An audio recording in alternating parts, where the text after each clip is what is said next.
जय श्री कृष्ण। आज जानकारी लेकर आए उन महापाप के विषय में जिसको आज के स्थिति में आपको कैसे बचना है समझाने के लिए हम बता रहे हैं। जुआ, मदिरा, मांस पर स्त्री गमन, ये जो महापाप है ये किस तरीके से आज आपके जीवन में प्रवेश कर रहे हैं, किस प्रकार से ये आप इन पापों में फंस रहे हैं और इनका दंड भोगना पड़ता है, उस चीज को समझो आप। सबसे पहले बात करेंगे जुए की। जुआ किस किस चीज में होता है? जब भी कोई ऐसा खेल खेलना जिसमें हमको किसी भी प्रकार से लाभ मिल सके कि भाई इसमें हमको आर्थिक लाभ मिल जाएगा, वो सब जुआ में आता है। वो सारे के सारा जुआ में आता है, जो कि पाप है एक प्रकार का।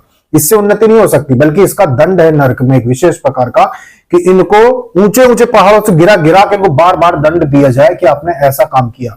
जुए में काल का वास भी है और जुए में पाप का भी भाग हो जाता है आपका।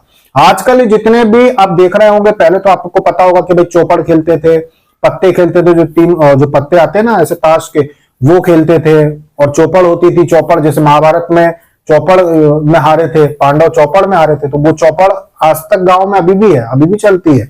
तो चौपड़ है, ताश है, और भी जितने आजकल उसका रूप बदल के ऑनलाइन गेमिंग कर दी गई है। जितने भी ऑनलाइन गेम होते हैं जिनको आप सोचते हो कि भाई इनमें हम पॉइंट्स कमा रहे हैं या इन तरीके हैं, कुछ आजकल आ गए टीम 12, टीम 13, जो स्पोर्ट्स को भी जोड़कर जिस तरीके से आपको घिसा जा रहा है, ये सारे के सारे पाप करने में आते हैं, सारे के सारे जुए में आते हैं। शेयर मार्केट जिसमें आपको खुद को नहीं पता होता, पर लालच है कि भाई ऐसा करने से पैसा लगाऊंगा तो कहीं ना कहीं से मुझे वापस मिल जाएगा।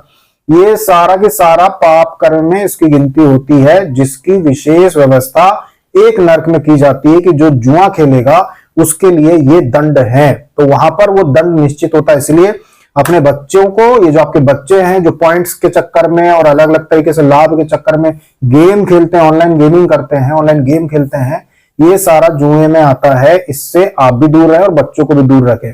इसके बाद मांस, मदिरा और पराई स्त्री जो होती है, पराई स्त्री से भी दूर रहना चाहिए।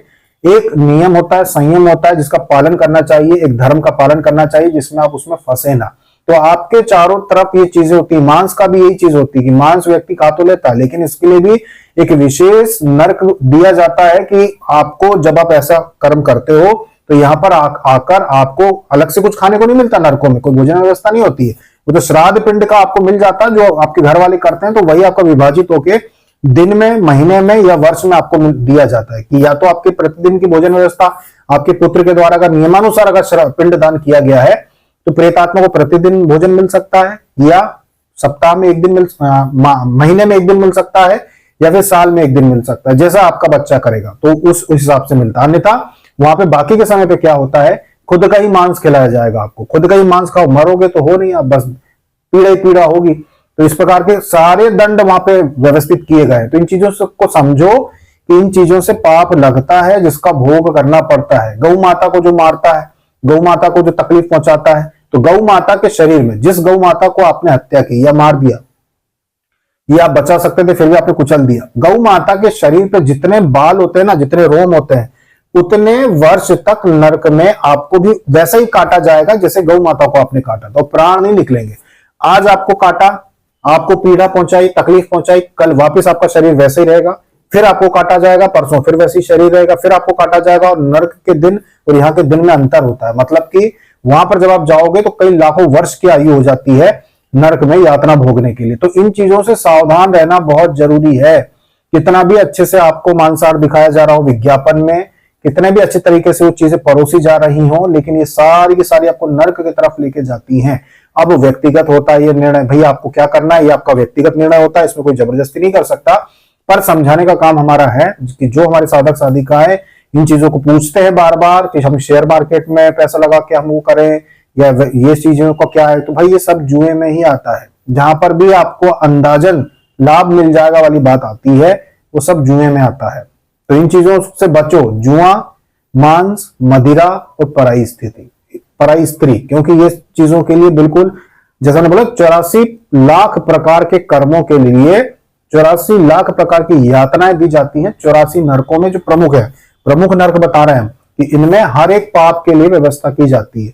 तो आप अपने जीवन को समझो कि जीवन कितना बहुमूल्य है, कौन सी गलती यहाँ पे हमको नहीं करनी है, इन चीजों को समझो और फिर आगे बढ़ो। ये भी एक प्रकार का जुआ ही है। जब आप लोग सोचते हैं ना कि किसी से कोई विशेष लाभ मिलेगा कि नहीं मिलेगा, आप सोचते हो, जैसे अब जुए की क्या बात होती है, अब लाखों लोग पैसा लगा देते होंगे जुए के ऊपर, उनमें से एक दो को फायदा दिखाकर बाकी सारे लोगों को क्या किया जाता है, लूटा जाता है। जुए में क्या क्या किया जाता है, लाखों लोग से पैसा लिया जाता है, एक दो को लाभ दिखा के, एक दो मतलब कि 100 में से 1% लाभ दिखा के 99% लोगों का पैसा डूब जाता है, 99% लोग बर्बाद होते हैं, 1% को लाभ दिखा दिया जाता है।